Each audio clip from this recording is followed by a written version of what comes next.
सम्पूर्णलाई नमस्कार। साथीहरू, हजुरहरूसँग कम्प्युटर छैन तर पनि हजुरहरूले चाहिँ आफ्नो टाइपिङ स्किललाई इन्हान्स गर्न चाहनुहुन्छ भने अब कति पनि नआत्तिनुहोस्। यो भिडियोमा मैले हजुरहरूलाई कसरी चाहिँ एन्ड्रोइड फोनबाट आफ्नो टाइपिङ स्किललाई इन्हान्स गर्न सकिन्छ भनेर कम्प्लिट प्रोसेसमा सिकाउन गइरहेको छु। भिडियो एकदमै इम्पोर्टेन्ट भएकोले अन्तिमसम्म हेर्न सक्दो प्रयास गर्नुहोला।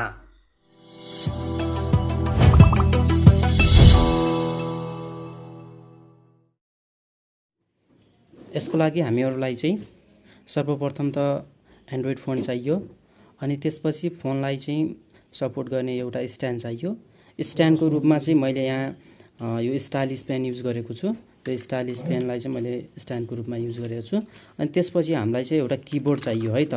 अनि त्यसपछि यदि चाहिँ हामीलाई यो माउस छ भने ठिकै छ, छैन भने पनि हामीलाई चाहिँ केही फरक पर्दैन, किनभने हामीले चाहिँ मोबाइलबाट स्क्रिनमा टच गरेर चाहिँ गर्न सकिन्छ। यसको लागि चाहिँ अब हामीलाई यो किबोर्डलाई चाहिँ हामीले एन्ड्रोइड फोनमा कनेक्ट गर्नको लागि चाहिँ हामीलाई एउटा ओटिजी चाहिन्छ। यो ओटिजी पनि मोबाइल अनुसार लाग्छ है त, फरक फरक हुन्छ। एउटा केबलवाला ओटिजी पनि हुन्छ, यस्तो टाइपको ओटिजी पनि हुन्छ। यो चाहिँ मेरो माइक्रो ओटिजी हो, अर्थात् यो टाइप सी वाला चाहिँ होइन। यो जुन रियलमी अनि ओप्पो अनि हाम्रो यो स्यामसङ टाइपको मोबाइलहरू हुन्छ नि, त्यस्तोमा चाहिँ युज हुन्छ। अनि अर्को टाइप सी भन्ने चाहिँ अर्को हुन्छ है त। हजुरहरूको मोबाइल चाहिँ जस्तो छ, जुन टाइपको छ त्यही टाइपको चाहिँ ओटिजी चाहिँ लिनु होला। यो चाहिँ मेरो माइक्रो ओटिजी हो। अब यो ओटिजीबाट चाहिँ हामीले कनेक्ट गर्न सकिन्छ। अब यसलाई चाहिँ मैले चाहिँ यसरी मोबाइललाई चाहिँ स्टाइलिस पेनको मार्फत यसरी स्ट्यान्डको रूपमा युज गर्छु। अब यसलाई यसरी युज गरिसकेपछि अब यो ओटिजी मार्फत चाहिँ मैले यो मोबाइलमा कनेक्ट गर्न गइरहेको छु।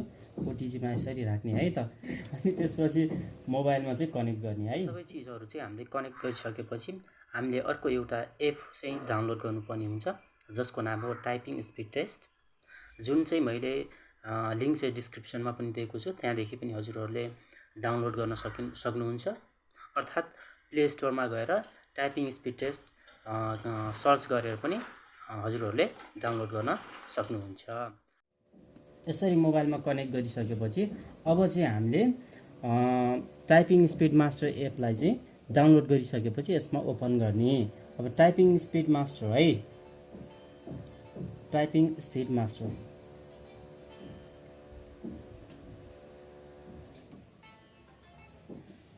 अब यसरी स्क्रिनमा देख्न सक्नुहुन्छ। यसमा चाहिँ हामीले यसरी ल्याङ्ग्वेज पनि चेन्ज गर्न मिल्छ। अब इङ्ग्लिसमा टाइपिङ गर्ने हो भने इङ्ग्लिसमा, अब हामीले चाहिँ नेपालीमा टाइपिङ गर्न पर्यो भने हाम्रो नेपाली ल्याङ्ग्वेज चाहिँ छैन, तर यसमा चाहिँ हिन्दी ल्याङ्ग्वेज छ, जुन चाहिँ हाम्रोसँग मिल्न जान्छ। अनि यो हिन्दीमा गएर पनि हजुरहरूले नेपाली टाइपिङ गर्न सक्नुहुन्छ। अब यसरी इङ्ग्लिसमा टाइपिङ, जुन ल्याङ्ग्वेजमा टाइपिङ गर्नुपर्ने छ त्यो चुज गर्ने। मैले अहिले चाहिँ इङ्ग्लिस नै राखेँ। अनि त्यसपछि यसमा चाहिँ अब यसको स्पेसियल फिचर भनेको के छ भने चाहिँ क्यारेक्टर प्र्याक्टिस गर्नु छ भने क्यारेक्टरमा जाने, वर्ड प्र्याक्टिस गर्नु छ भने वर्डमा जाने। जस्तै अब सेन्टेन्स प्र्याक्टिस गर्नु छ भने सेन्टेन्समा जाने। अब नम्बर मात्रै प्र्याक्टिस गर्नु छ आफूलाई भने नम्बरमा जाने। अनि त्यसपछि यसरी तल गइसकेपछि हाम्रो फ्री ह्यान्ड भन्छ है त। अब ह्यान्डलाई चाहिँ हामीले कसरी युज गर्ने, कुनलाई कहाँ राख्ने, त्यो चाहिँ यसमा सिकाउँछ। अनि अर्को भनेको छ हाम्रो टेक अ टेस्ट भन्छ। अब यसमा चाहिँ हामीलाई एउटा प्याराग्राफ दिन्छ। त्यो प्याराग्राफ चाहिँ हामीले निश्चित समय हुन्छ, त्यो निश्चित समयभित्र चाहिँ सक्नुपर्ने हुन्छ। यो चाहिँ त्यस्तो खालको टेस्ट हो। अनि त्यसपछि यो सबै टेस्ट दिइसकेपछि हाम्रो हिस्टोरी चाहिँ हिस्टोरीमा रहन्छ। यसमा चाहिँ अब हामीले स्पिड हाम्रो कति रह्यो, त्यसमा ब्लन्डर कति भयो, अनि त्यसपछि चाहिँ हाम्रो लिडर बोर्डमा पनि हाम्रो चाहिँ अब हामीले कतिसम्म चाहिँ यो अगाडि आउन सक्यो, पोजिसन चाहिँ त्यो देखाउँछ है त यो लिडर बोर्डमा। अब यसलाई चाहिँ मैले अब फर्स्ट सुरुबाट बिगिनर हुनुहुन्छ भने चाहिँ अब क्यारेक्टर गर्दै अब यो वर्ड प्र्याक्टिस यसरी फर्स्टबाटै आउनुहोस्।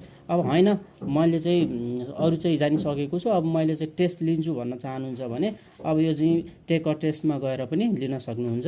यसमा चाहिँ अब मैले सिर्फ चाहिँ कसरी टाइपिङ बढाउने त्यो मात्रै सिकाउला छु यो भिडियोमा। त्यो भएर चाहिँ अब मैले यो टेक अ टेस्टमा गएँ। अब टेक अ टेस्टमा गइसकेपछि चाहिँ हामीले यसरी मोड पनि सिलेक्ट गर्न सकिन्छ है त। यसमा ल्याङ्ग्वेज सिलेक्ट गर्ने, यसमा मोड सिलेक्ट गर्ने, इजी, मिडियम, हार्ड, कुन मोडमा चाहिँ हामीले प्र्याक्टिस गर्ने हो त्यो मोड युज गर्ने। यसमा चाहिँ मैले मिडियम नै युज गरेँ।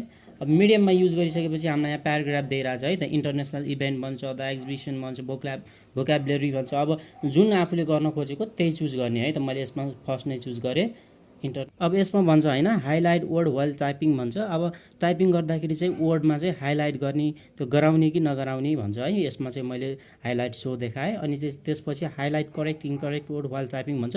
जस्तै कि टाइपिङ गर्दाखेरि कुनै वर्ड इन्करेक्ट भयो भनेपछि त्यसलाई चाहिँ हाइलाइट गर्ने है त। अब त्यसलाई चाहिँ कुनै कलरले समथिङ कलरले चाहिँ हाइलाइट गर्छ। त्यो गर्ने कि नगर्ने भनेर यो पनि इनेबल र डिसेबल गर्न मिल्छ। यसलाई चाहिँ मैले इनेबल गरेँ।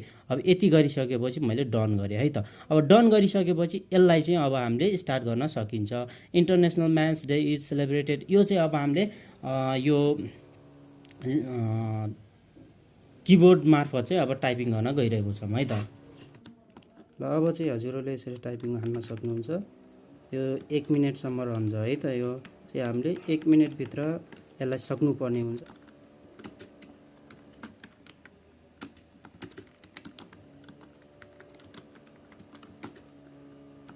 यसरी चाहिँ हजुरहरूले 1 मिनटसम्म चाहिँ यो सबै सक्नुपर्ने हुन्छ र सकिएन भने चाहिँ हजुरको स्पिड चाहिँ त्यति छैन भन्ने बुझिन्छ। यसरी चाहिँ हजुरहरूले डेली प्र्याक्टिस गर्यो भने चाहिँ हजुरहरूले स्योरली 1 मिनटमा चाहिँ यो टाइपिङ गरेर सक्नुहुन्छ।